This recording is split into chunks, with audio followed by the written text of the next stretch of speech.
আজ আবার চলে এসেছি বগুড়ার বিদেশে। এটা শুনে মানুষজন কমেন্ট করা শুরু করবে আমরা নাকি বগুড়ার মান সম্মান শেষ করে দিচ্ছি। আরে ভাই শুনেন, আজ বগুড়ার সম্মান বাড়াতে এসেছি। বগুড়ায় যা আছে উত্তরবঙ্গের কোথাও নাই। উত্তরের প্রথম ও একমাত্র 5 তারকা হোটেল মমইন, যেখানে দেশের বিভিন্ন জায়গা থেকে লোকজন ঘুরতে আসে, যার জন্য বগুড়াবাসী গর্ব করতেই পারে। তবে এইখানে শান্তিমতো ঘুরতে আপনার পকেটে পর্যাপ্ত টাকা থাকতে হবে।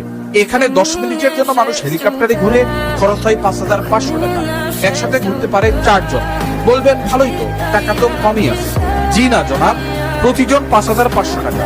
4 জনের 10 মিনিটের খরচ 22,000 টাকা, যা প্রথম শ্রেণীর গেজেটেড কর্মকর্তার 1 মাসের বেসিকের সমান। তারপরও মানুষ সিরিয়াল ধরে হেলিকপ্টারে ঘুরছে। আমি ছাড়া সবার পকেটে টাকা আছে।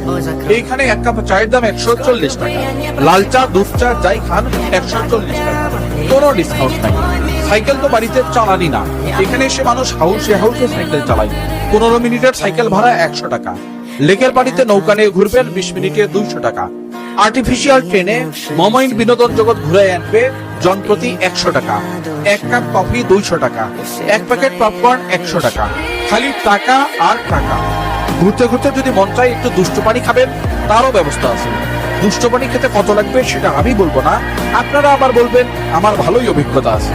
ও আরেকটা খোঁজ দেই, আজকালকার বউ তো হাত পা টিপে দেয় না। এখানে আপনি মেসাজ চেয়ারে হাত পা টিপে নিতে পারবেন, খরচ হবে 200 টাকা। এক কথায় কি নেই এখানে, খালি পকেটে থাকা লাগবে টাকা। টাকা থাকলে আপনি নৌকায় ভাসবেন, হেলিকপ্টারে উড়বেন, দুষ্ট পানি খেয়ে চাঁদের দেশে চলে যাবেন। এই দুনিয়াটা কিছুক্ষণের জন্য আপনার হয়ে যাবে। যারা দূর দূরান্ত থেকে বগুড়া আসবেন, একবার মমইন রিসোর্টে অবশ্যই ঘুরে যাবেন। এখানে এন্ট্রি ফি সাধারণ দিনে 200 টাকা আর ছুটির দিনে 350 টাকা। তবে এটাকে আপনি এন্ট্রি ফি নাও বলতে পারেন। যে টাকা দিয়ে ভিতরে ঢুকবেন সেটা দিয়ে খাবার কিনে খেতে পারবেন। ছুটির দিনে একটা সেট মেনু পাওয়া যায়, fried rice, chicken fry, vegetable আর পানি। এটার দাম 350 টাকা। টিকিটের টাকা দিয়ে সেট মেনু লাঞ্চ বা ডিনার হিসেবে চালিয়ে দিতে পারেন। তাহলে ঘোরাঘুরি একদম ফ্রি। তো আর দেরি কেন, চলে যান বগুড়ার বিদেশ মমইন রিসোর্টে।